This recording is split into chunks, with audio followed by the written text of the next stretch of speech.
Interview दे रही हूँ और आज अगर मैं इतना काम कर रही हूँ that's only because of my mom, क्योंकि ना वो घर पे होती, ना वो मेरा घर इतना अच्छा संभालती, ना वो मेरी बेटी को संभालती और ना आज मैं काम कर पाती। मैं उसी टेंशन में मरी जाती और कुछ नहीं हो पाता मुझसे। So I give my mother the credit कि मैं I'm doing all these things only because of her, I guess. And here I want you also to join us. जिनका नाम है आशिका। हाय हाय।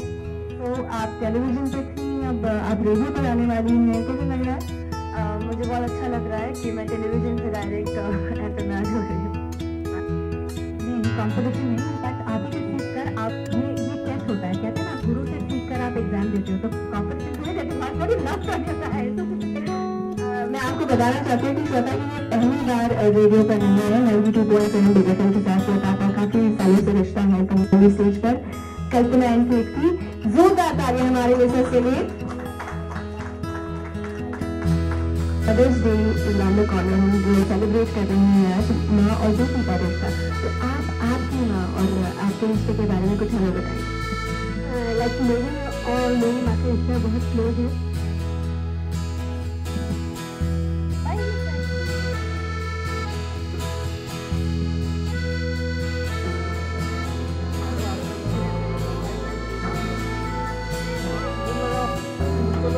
सवाल जवाब शुरू होने के पहले एक और बात आपको याद दिलाना चाहती हूँ, ये जो क्रिसमस सॉन्ग है, कईयों ने इनफैक्ट आप को नहीं लगा, कईयों को ऐसा लगा है कि श्वेता की रियल डॉटर जो है वो परवरिश में आ गई है, तो ये काफ़ी बड़े रिलेट करते हैं कि हमारी केमिस्ट्री बहुत अच्छी है।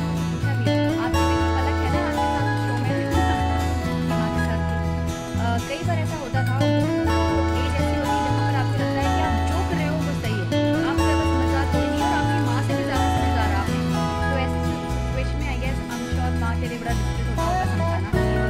मुझे तो मॉम जितना भी फ्रीडम देती है उतने मैं खुश हूँ, क्योंकि मॉम अगर मुझे फ्रीडम दे रही है तो मतलब मुझ पर ट्रस्ट कर रही है एंड आई एम हैप्पी।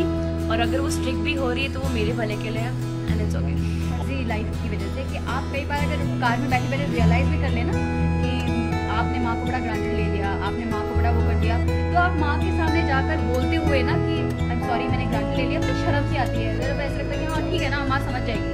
तो मैं जब घर पे आई, जब मैं अपने लिफ्ट से बाहर आई तो मेरी लॉबी और मेरे दरवाजे पे बड़ी सारी चिट्स चिपके हुए थे। I love you mom, you are the best mom, you are my best friend, I am sorry मैंने आपका ये बलून ले लिया था, सॉरी वो परफ्यूम मैंने गिराया था,